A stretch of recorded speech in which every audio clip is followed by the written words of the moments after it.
Ladies and gentlemen, welcome to the Entrepreneurial Mindset and the question of who is an entrepreneur? Are there entrepreneurial character traits which you have to be born into, or are you able to learn them? Actually, this is one of the main questions which is always has been answered and discussed over like the last decades. Are entrepreneurs made or born?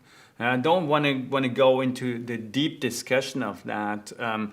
Actually, people started to say, okay, they are born, and they came back to no, they are made, and then a combination of and the role of an environment. If you actually do look at some entrepreneurs and try to understand those, you can see that there are always elements which you can use to teach, and which always tells you you can make entrepreneurs, you can teach entrepreneurship. Let's start with those two entrepreneurial personalities and try to say, okay, are they born into entrepreneurship?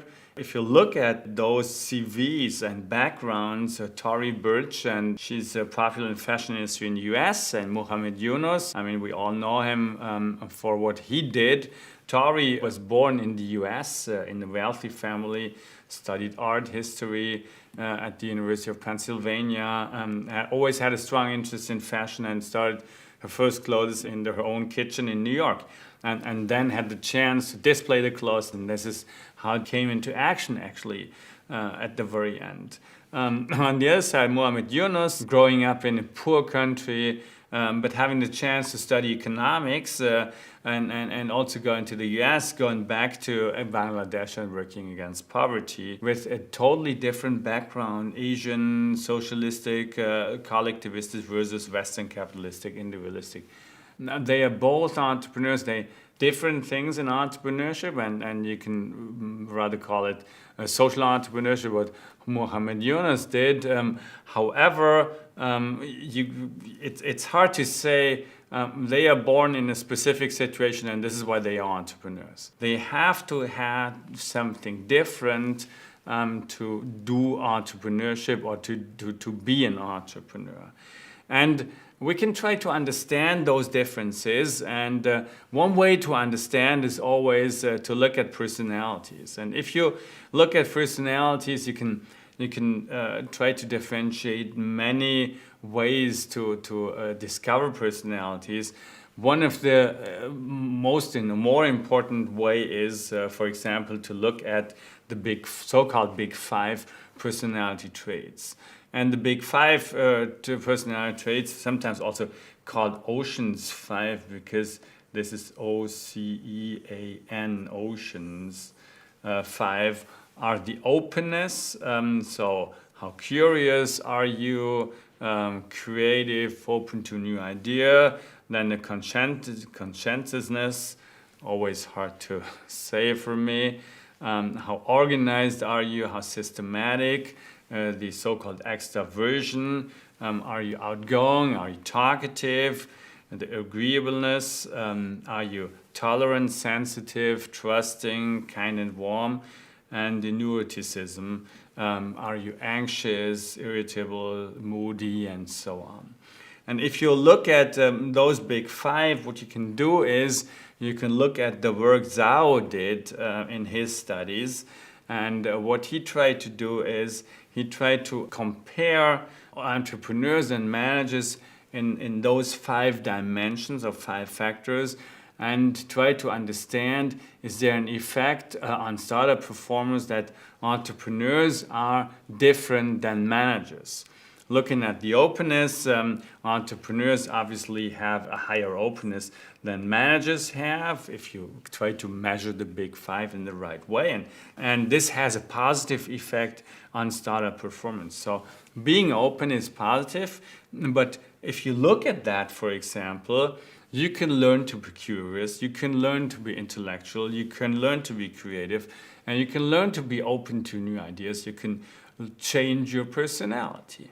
The next one, conscientiousness. Entrepreneurs are more conscientious than managers, and this again has also a positive effect on startup performance.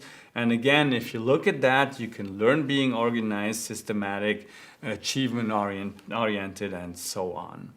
Extraversion, he didn't find a significant difference between the two groups he was comparing, so the entrepreneurs and managers. However, he still sees a positive effect of extraversion on startup performance.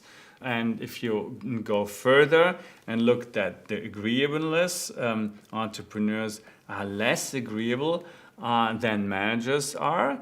So if we go back, they are less tolerant, sensitive, trusting, kind, and warm. So to some extent, they are in control and do their thing, which has not a significant or no significant effect on the performance, at least according to his work. And the same for neuroticism, entrepreneurs also less than managers, with a negative effect on startup performance.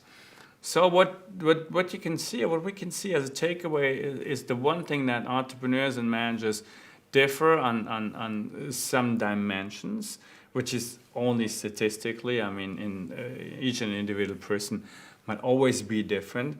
But the difference has effects on startup performance, and plus you can basically also learn some of these things so you can change your personality.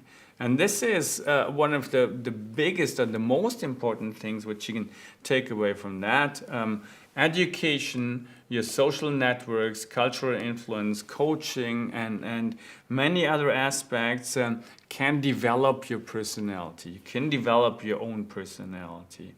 And this is why you might be born into a very favorable setting. However, you can learn aspects of entrepreneurs, change also your personality in order to be more entrepreneurial, if you refer to what Zhao did, and have a positive effect on startup performance. But is it only the personality driving the entrepreneur? Probably not. There's more to come.